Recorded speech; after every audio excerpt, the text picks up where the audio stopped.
Hello, I'm John Steppens. I'm the lead developer of Tyrantagonist Games, which is totally a real company. I'm making a game. It's called Pluck. This is the game right here, or at least this is a version of the game. An older version, which is why it possibly says before right now, because I'm going to showcase some new features that I've been working on. Now, before I begin doing that, I'm just going to quickly explain what the game is, just in case this is the first video of mine you've clicked on and you don't know what it is. It's a puzzle platformer. See, there's a platform that I can stand on, and there are puzzles. For instance, I can't stand on this platform. It's all see-through and stuff.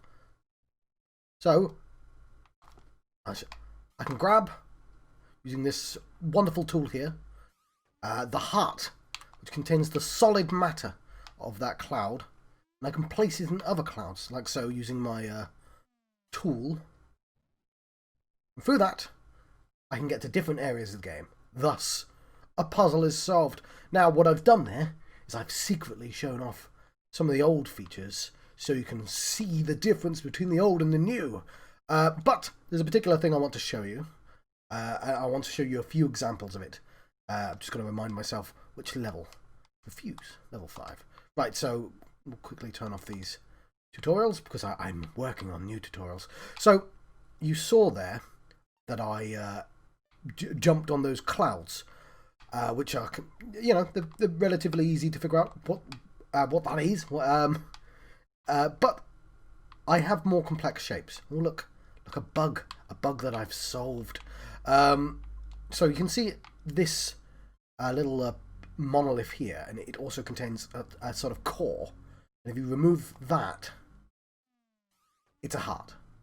So it works slightly differently for these monolith type objects because, as you can see, that big cloud there, that's entirely see-through, right? I'm just going to restart this level for reasons, because I've broken it basically. So,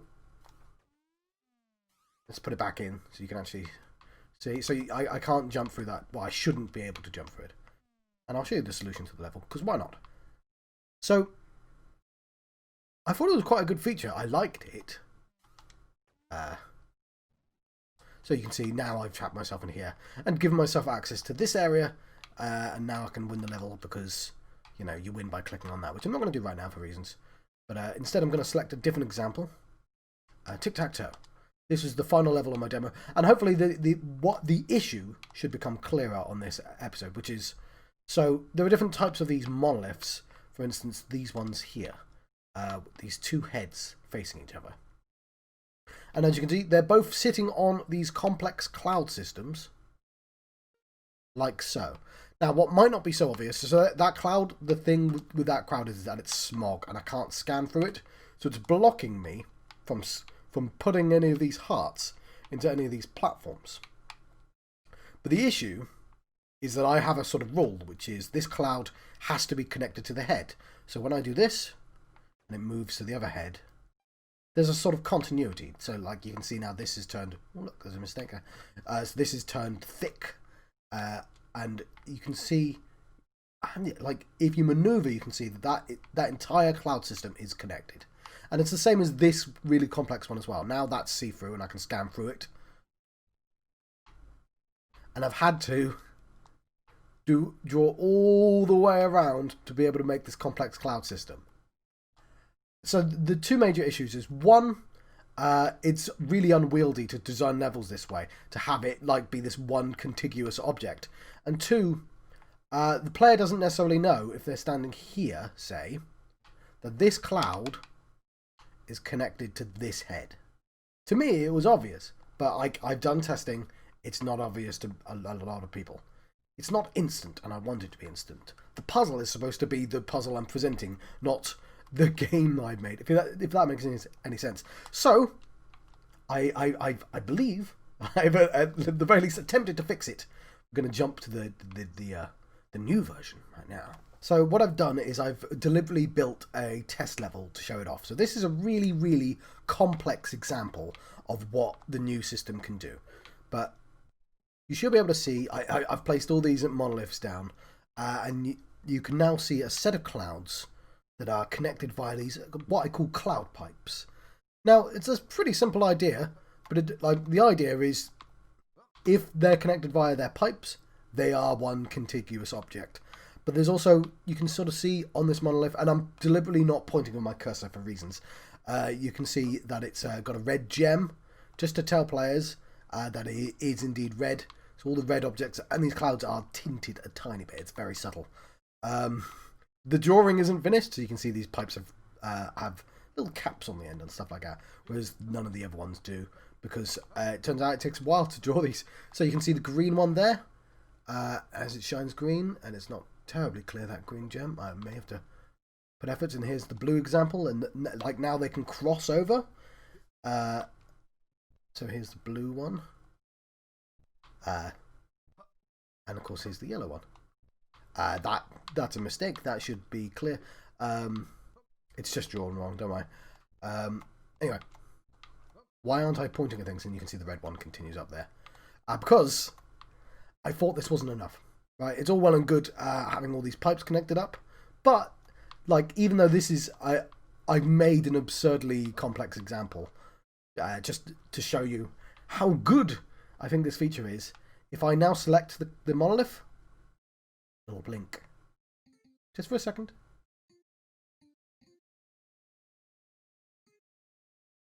There you go. Pretty obvious what's connected, right? And again, I'll show you, it works with all of them. So there's only there is more blue clouds. You go, you can see it there. You see, these, only the ones with hearts are connected to the clouds beneath them. So it doesn't matter that that one has a core spinning in it, a clay heart. It's not in its heart. So that green one, as you can see, is connected. And of course there's a yellow one up there. So that's my first feature, the cloud pipes, the cloud shine. I've deliberately not been playing the game to hide my second feature and my third feature, but I'll talk about it in a second, which is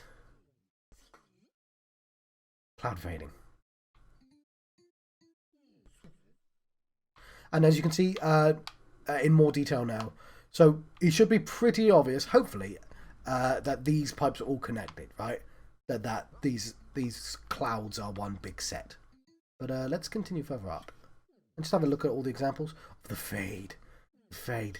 One of the reasons I did this is, like, obviously it was an idea to have fading ages ago, right? It's not like I don't know why I put this right in the way of scanning. It's not the most revolutionary idea for a game about changing states to fade between the states instead of blinking between them. But the problem is, so look at the background. If you look very carefully, it might take a while. Just take my word for it. I guess. And actually, is it doing it wrong? It might not even work anymore. So the background was supposed to fade in and out of existence. It might not be doing that, or it might just be doing it really slow. I'll have to check the code. Oh no, it's doing it there. It's the big ones. That there, they fade in and out. So sprites, I can change. It's called the alpha. Okay, you can sort of see it there as well. It is fading. It's very subtle. And I can, like this dude here, I can change his alpha and make him see through. I can make the background. But these tile sets, the game does not let me change the alpha of. So I've had to use what's called shaders, and I won't explain shaders other than to say that Game Maker is made for people who don't know how to program, like it basically kind of infers a lot. It goes, oh, you probably mean to do this, and it does that. But shaders doesn't have any kind of shortcutting in it. Shaders, you just have to straight up know what you're doing, and I don't, so it's kind of difficult, and it's very pernickety. Anyway, let's have a look at the other examples.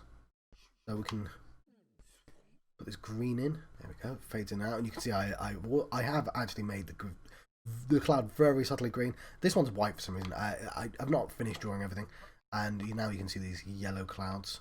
So if it does blink as well, of course. See, that yellow one looks really good. I may just have to change these stone men as well, so they shine better. There we go. And these golden clouds have now been filled. And we can trust, apart from that one mistake, as long as I've built the level correctly, we can trust that these are all connected as they're supposed to be. Now, I've not done any work into making this level make any sense at all, by the way. Like, this is not a designed level. I just wanted a really kind of ludicrous network of clouds. I think I've trapped myself. I have. But, there you go. I was going to put some stuff here for this recording, but I didn't. But I can just teleport myself to a different level. Like, for instance, this level we played earlier. I'm at the end of each level to make testing certain features easier. So, if we take this cloud here... Oh, it fades. I've done this as well. Of course I have. Like so. And it's quite a slow fade as well. And it should work on this as well. Yeah.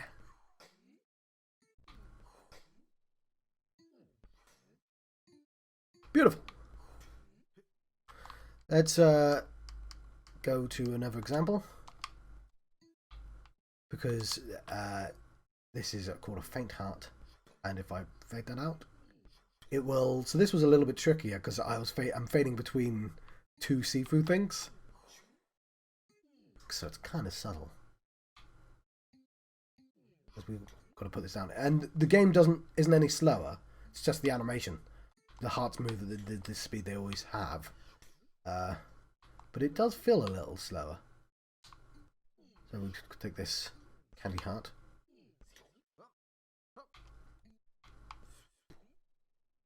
Lovely. Any other examples?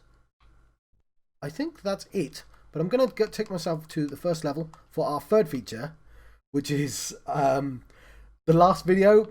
I did a video on curves. So if I shoot back and forth, instead of going in a straight line, it now curves. But what I didn't realise was it wasn't working. In that video, I've checked, it wasn't working. So when I shoot to the cloud, the curve was working fine. But when I shot back, it was actually a straight line. And I thought I'd fixed it and I hadn't. So if we grab the cloud, even if I'm moving, it can be quite hard to tell. It will curve to me. So if I grab this and I'll jump down there. Okay, that was a terrible example. The curve strength is random. If I load the level again.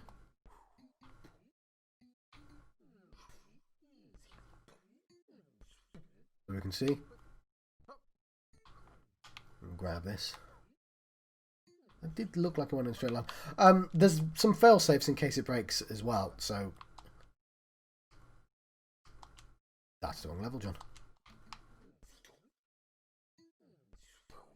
So not only is it randomized, yes. So it's possible for me to go out of range, and if I do, there's precautions in place to tell it to go towards me regardless. That's not the level I wanted to load. But yes. Curves are back in and they work. There you go, that's a pretty good example right there. Where it does look better if it curves quite strongly, I think. Although it looks kind of weird if it arches that direction. Let's see if I can break it. There is, like, because what happens is I grab it like this. See, that worked? Cool. And it curved all the way. But I can tell you that this can break. There's like a magical distance where my nope, wrong level. Where my fail safes don't kick in. Let's see if I can trigger it on purpose. Even though I definitely shouldn't be showing off that. I can get away fast enough. It's not that because if I get too far away, the fail safes definitely kick in. There's like a Goldilocks distance where it doesn't quite kick in yet. Basically, what's supposed to happen is if it gets confused, it's supposed to just go straight towards me. But sometimes the curve goes way out of whack. But as far as a normal player is concerned, it should work perfectly. There is one more failsafe I can put in, which is a timer, which says if it's taken more than a second, go straight towards you. But one thing I hadn't tested on that curve video, because you can see the complex bit isn't shooting towards a still object. It's shooting towards a moving one, right? So we have an example, which I subtly showed you at the start. Not this one, John. Which is this level here. What happens if I shoot into this moving target now? We know what happens because you saw it earlier. But, yes, it should curve towards it. Yeah, there we go. And it should curve back. It doesn't matter if I'm moving or if it's moving. The curves will work regardless. When it's this close, it will always work. It's only when you're like trying to flee the screen, which is generally done by falling, because you can only move it so fast. Anyway, that was only supposed to be a quick video. So if we start the level again, I do have some other features actually. Like I can return to the hub, which is here, but I can exit the title screen and press new game. It will put me in my absurd room. So the feature was ready like 2 days before this recording. If I press new game, but I decided to build this level, and I found out building this level that it didn't work as intended. It was working when I had just the one, but having 4 colors at the same time and 4 sets of shaders, not 4 sets of shaders, because that's one set and that's a second set. There's a bit of the only problem now also is that animation is not the same speed as the heart speed, so it feels like I should be falling slightly earlier, doesn't it? There's some coyote time, which is already a thing that exists in this game, but I'm fine with that. It's not supposed to be kind of a one-to-one realistic physics simulator, is it? It's a puzzle game, but you know, I could tighten up those timings. The problem is with animation, like with fading and stuff, those are numbers, and if I do like a 0.01 instead of a 0.05, that might break something. So like having this feel like that you should fall slightly earlier is fine, as far as I'm concerned. Anyway, hopefully I remembered to put before and after, and I may have even put the names of the features on the screen as well. John, looking back on this, do that thing before recording the video. Maybe put a little bit of background music on as well, eh? Maybe you should have said this at the start of the video, not the end. Anyway, thank you for watching. I've been John Steppens. This has been Pluck Hearts, or maybe just Pluck. Hopefully, if I can get the name Pluck. That's what I actually want to call the game. But Pluck Hearts if I can. Hopefully a demo soon. We do have another showcase along the way. It was the one I was working on. I just got distracted. Occasionally I'll just think of a new feature and go, no, I'm going to do that instead. But the reason I had to do a lot of this was because the curves was broken. So I couldn't go on with that literally broken. That's kind of an important feature. But yes. Pipe dream. I've been John Steppens, lead developer of Time Antagonist Games, totally a real company. Thank you for watching this video.